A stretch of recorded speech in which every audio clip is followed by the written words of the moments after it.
This is Hidden Killers with Tony Bruschi.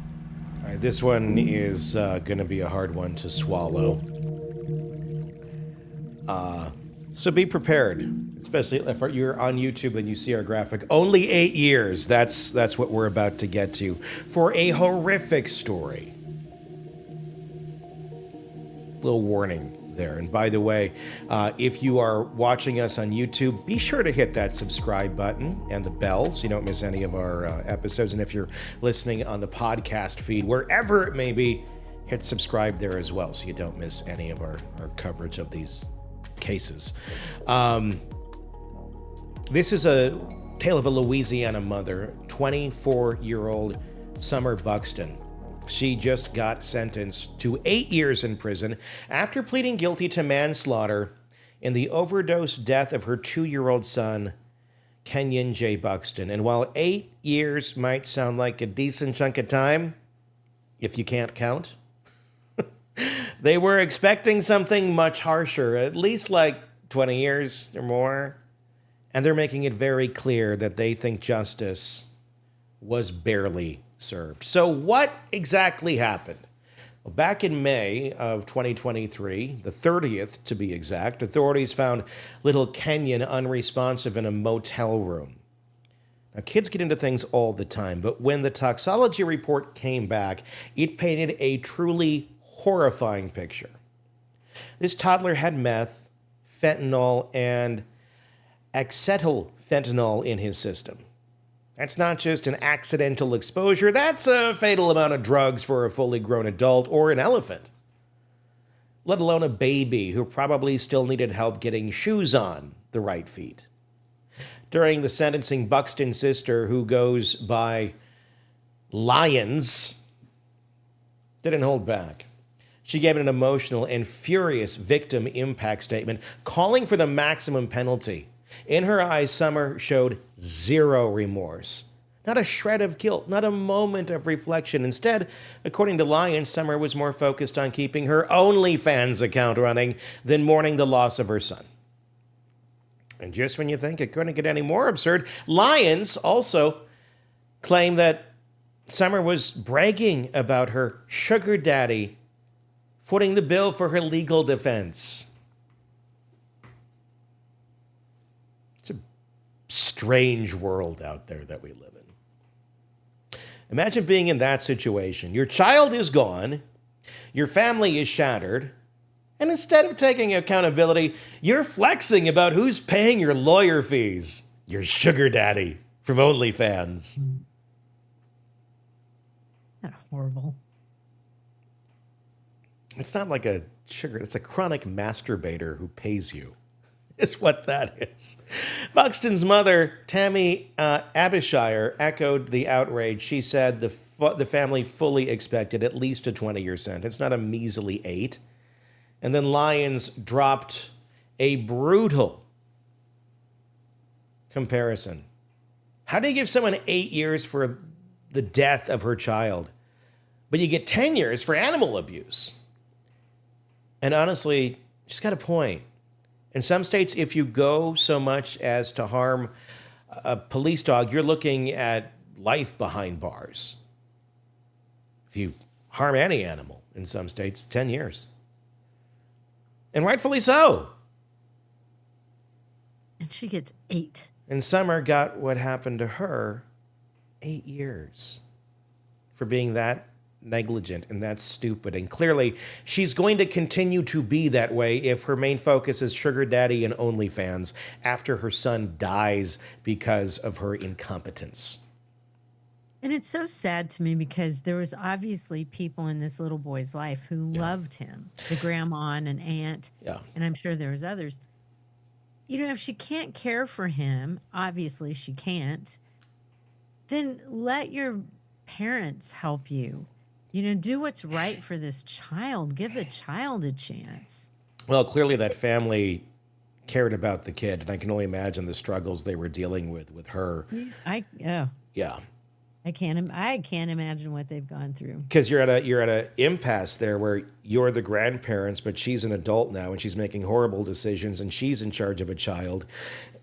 it's very difficult to be able to step in there and take control. It takes a lot of work, and there has to be a lot of missteps by mom that can be pointed to get in there. And if, unfortunately, it usually comes down to something like this where someone almost dies or then does die for that to be able to be stepped in upon. Just horrific. Buxton's defense team tried their best to spin the narrative. Their argument, this was a tragic accident. You know, mom just happens to have fentanyl and meth and all that shit around the house. Totally normal. Totally normal. Unfortunately, in some parts of the country, it really is. This was all a tragic accident, and Summer was suffering from a severe drug addiction that completely clouded her judgment. Well, then she shouldn't be a mom. Exactly. They claim she wasn't in her right mind. Well, then she shouldn't have a kid around her. And that manslaughter was too harsh. No, it's not. And that the charge should have been negligent homicide instead. But the DA wasn't buying it. They refused to lower the charge, but in the end, they still cut her a deal that our attorneys called fair and reasonable. Almost like fair and balanced. It's like, yeah, bullshit. Meanwhile, let's not forget about Kaylin's father, Adrian Higgins. He was arrested too and ended up with a 10-year sentence after pleading guilty to manslaughter. So if you're keeping score, mom got 8 years, dad got 10, and yet the child is still gone, and the family is left wondering if justice was really served. And it wasn't. Yeah, it wasn't. And just when you think the story is over, there's more. Buxton was actually arrested again in January 24 at a motel in Mississippi because apparently motels are a reoccurring theme in her life. Just wait till there's more kids, and God knows there will be with only 8 years. And if that wasn't enough, another woman connected to this case was arrested too. Her court date is coming up March 3rd. Who she is and exactly what her role is still unclear, but it seems like a tangled mess of a case that is not done unraveling quite yet. So what do we take away from this? At the heart of it? My guess is the three of them were doing drugs together. Yeah. And they had him sitting around the room, and this happened. And I read somewhere, and I tried to find out more about the dad, and I really couldn't. Yeah. But part of his charges was basically, I can't think of the exact charge, but he left the son. Yeah. Like, knew that the son was in crisis, and he left. Yeah. Like a great parent does. Yeah. And that's the sad and scary part about this, because it's within days is like posting on OnlyFans again. These people are going to keep repeating the same cycle. In 8 years and 10 years, they'll both be probably like within 5 to 7 with good behavior. And then they're going to go start fucking again. Well, and they're gonna make more kids, and those kids are gonna repeat the same pattern because they got these shit parents for parents.